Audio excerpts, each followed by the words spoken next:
सुनिए sir, I think कि सबसे पहले आज की शुरुआत हमें ब्रॉडर मार्केट की बातों से ही करनी चाहिए, जहाँ पर एक तरफ हम देख रहे हैं कि लगातार जो यूएस के साथ जो ट्रेड डील्स थी, उनमें कहीं न कहीं पर जो है कुछ बातें आगे बढ़ती हुई दिख रही हैं। आज भी कई सारे हमें जो है न्यूज़ आर्टिकल्स सरफेस होते हुए दिखते हैं, जिसकी वजह से लगातार जो ऑप्टिमिज्म है बाज़ार में, इन्वेस्टर्स का भी कॉन्फिडेंस बढ़ा है कि कहीं न कहीं जो टैरिफ वॉर को लेकर के लगातार हम सुन रहे हैं कई महीनों से, उसमें कहीं न कहीं थोड़ी-सी राहत देखने को मिल सकती है। ऐसे में बाज़ार भी आज उसी तरीके से कहीं न कहीं परफ़ॉर्मेंस भी दे रहा है और कहीं न कहीं जो इन्वेस्टर्स का कॉन्फिडेंस भी दिख रहा है। लेकिन सर 26,000 वाला जो एक वो आंकड़ा था जो हमने पिछले साल छुआ, वहाँ तक पहुँचने में बड़ी दिक्कत हो रही है। मैं लगातार तब से ट्रैक कर रहे मार्केट्स को, उछाल आ रही है, लगातार 3 महीने से हम देखें तो 10-12% का जंप भी आया है, लेकिन कंसोलिडेशन का जो पीरियड अब लंबा खिंचता जा रहा है। 26,000 का जो आंकड़ा है या फिर मार्केट के जो नए हाईज़ है, वो कब तक आपको बनते हुए दिख रहे हैं और ओवरऑल क्या इस समय पर आपका व्यू बन रहा है मार्केट? हाँ, देखिए इसका कारण जो कह रहे हैं आप ना जो 25,000 के इस आस-पास ही कंसोलिडेट हो रहा है, उसका एक ही कारण है कि जो मैं कहूँगा कि विदेशी जो संस्थान है एफआईआईज़ वो कंटिन्यूअसली बेच रहे हैं इंडियन मार्केट को। और डोमेस्टिक इंस्टीट्यूशनल इन्वेस्टर जो है डीआईआईज़ जहाँ पे इंश्योरेंस है, म्यूचुअल फंड्स है, तो वो खरीदारी कर रहे हैं। तो मार्केट को ये गिरने नहीं दे रहे हैं और वो उसको बढ़ने नहीं दे ब बड़ और स्थिति क्या है कि डोमेस्टिक निवेशकों के लिए 2 बात मैं कहूँगा, एक है कि उनके पास चॉइस नहीं है, क्योंकि रिटेल निवेशक ने एसआईपी के थ्रू इतना पैसा उनके हाथ में दे दिया, तो वो भी एक हद से ऊपर कैश बैलेंस नहीं रख सकते। तो जो भी उनके व्यूज़ हैं मार्केट के बारे में, अच्छा या बुरा, उनको तो बाय करना ही है। खाली डोमेस्टिक इंस्टीट्यूशन का सेक्टरल रोटेशन हो सकता है, नहीं तो वो ज़्यादातर पैसे को अपने क्या कहते हैं, अपने काबू में नहीं रखते, मार्केट में डालना ही है उनको। इसलिए क्या हो रहा है कि जो खबर आती है जैसे जीएसटी कट की आई तो वो कंजम्पशन के लिए पॉजिटिव था, आरबीआई की रेट कट आई तो बैंकिंग के लिए पॉजिटिव था। तो हर जो डोमेस्टिक रिलेटेड खबर आती है, मॉनसून की खबर आई तो एग्री एंड रूरल के लिए पॉजिटिव था। तो हर जो खबर आती है उस हिसाब से डोमेस्टिक निवेशक अपना सेक्टर का रोटेशन कर रहे हैं, इधर प्रॉफिट बुक कर रहे हैं, उधर बेच रहे हैं।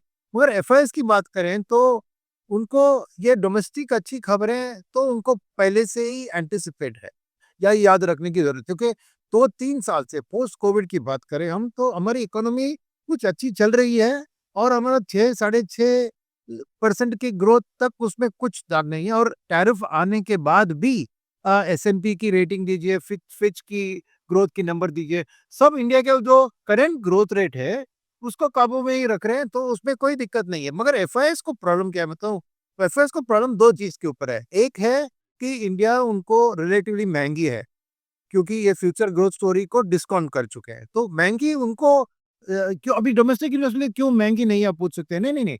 डोमेस्टिक इन्वेस्टमेंट महँगी या नहीं महँगी वो खाली सेक्टर के ऊपर डिपेंड करता है। वो ओवरऑल मार्केट को नहीं देख रहे बिकॉज़ उनको चॉइस नहीं है। उनको डोमेस्टिक मार्केट में ही निवेश करना है। पर एफआईआईज़ के लिए ऐसा नहीं है। उनके पास ब्राज़ील है, चाइना है, साउथ कोरिया है, बाकी इमर्जिंग मार्केट है जहाँ पे वो पैसा डाल सकते हैं और वो मार्केट देखो तो कई सस्ते हैं हमसे।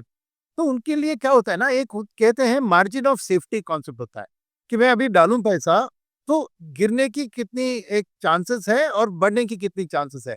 हमारे यहाँ पर गिरने के उतने चांस नहीं है, तो मार्जिन ऑफ सेफ्टी अच्छी है क्योंकि डीआईएस है सपोर्ट बेस।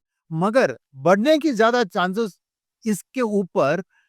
तो उनको क्या चाहिए कि हमारी जो फ्यूचर ग्रोथ है, ये करंट ग्रोथ की बात छोड़िए, जब उन्होंने निवेश अपने देश में किया था लेट्स से 1 साल, 1.5 साल पहले, तभी इंडिया महँगी थी। पर तब लास्ट ईयर अप्रैल से लेकर सितंबर की बात करें, तो भरपूर पैसा डाल रहे थे। भले ही हमारी मार्केट महँगी थी, फिर भी वो डाल रहे थे। क्यों? क्योंकि उनकी इच्छा थी कि ये देश की जो ग्रोथ है, वो खाली ये सा 6 साढ़े 6 पे टिकेगी नहीं। वो 7 पे जाएगी, साढ़े 7 पे जाएगी, 8 पे जाएगी, शायद 10। एक चाइना प्लस वन की स्टोरी जो उभर रही थी, तो उन्हें सोचा कि चाइना जिसने 10-15 साल के लिए high single digit, double digit return उनके जीडीपी में देखा था। कुछ साल पहले की बात कर रहा हूँ मैं। तो ऐसी इच्छा उनकी थी कि इंडियन मार्केट भी ऐसा करेगी परफॉर्म। तो उस हिसाब से जब मैंने पैसा डाला, मगर उसमें ये टैरिफ आके एक दाग लगाया है।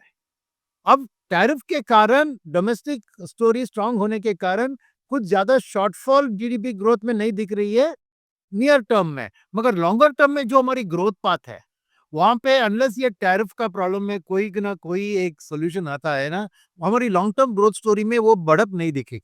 तो एफआईएस के लिए मेरा मानना है कि ये टैरिफ सबसे इंपॉर्टेंट चीज है, जो कि हमारी वैल्यूएशन को जस्टिफाई कर सकती है, क्योंकि हम कभी सस्ते नहीं होने वाले, क्योंकि डीआईएस का कंटिन्यूस खरीदारी है तो मार्केट कहाँ से गिरेगा।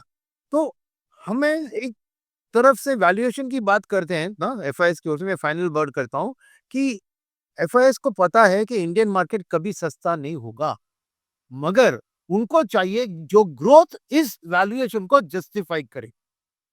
तो हमारी स्थिति वैसी है कि एक सुपर ग्रोथ स्टोरी सामने आने की जरूरत है, और ये जीएसटी की कट, ये सब एक डिफेंसिव वेस्चर है, क्योंकि टैरिफ का जो भी असर पड़ रहा है उसको काउंटर करने के लिए ये ठीक है। तो ये नहीं होती तो हमारी जीडीपी ग्रोथ और भी कट सकती थी, तो वो नहीं हुआ है, तो इसलिए वो ज्यादा रिडम्पशन नहीं कर रहे हैं एफआईएस।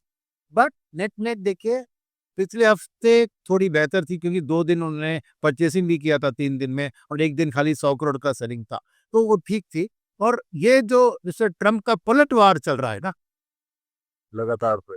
सब एक दिन ऊपर, उसमें जो लास्ट 3-4 दिन से अच्छे ट्वीट्स आ रहे हैं, फिर वापस वो ट्रेड की टॉक्स रिज्यूम हो गई है, इससे एक ग्रीन लाइट दिख रहा है, क्या है, टनल के अंदर एक एक धीरे सी एक, मगर अभी भी प्रॉब्लम्स है, भूलिए मत कि एग्रीकल्चर का रेड लाइन हमारे पास है, उनके पास अभी भी रशियन तेल खरीदने वाली चीज उनके मन में है कि इंडिया वॉर को सपोर्ट कर रहा है डायरेक्टली। तो देखते हैं, आज आज थोड़ी एक जो ट्रेड सेक्रेटरी है उधर से आए हैं यहाँ पर टॉक्स के लिए, तो खबर अच्छी है। तो उम्मीद है कि एटलीस्ट कुछ इनिशियल न्यूज़ आ जाए। डील साइन करने में मुझे तो अक्टूबर-नवंबर तो लग ही जाएँगे। उतनी जल्दी नहीं होगी, ये एक और सीरीज़ ऑफ टॉक्स है। इसके बाद और 2-3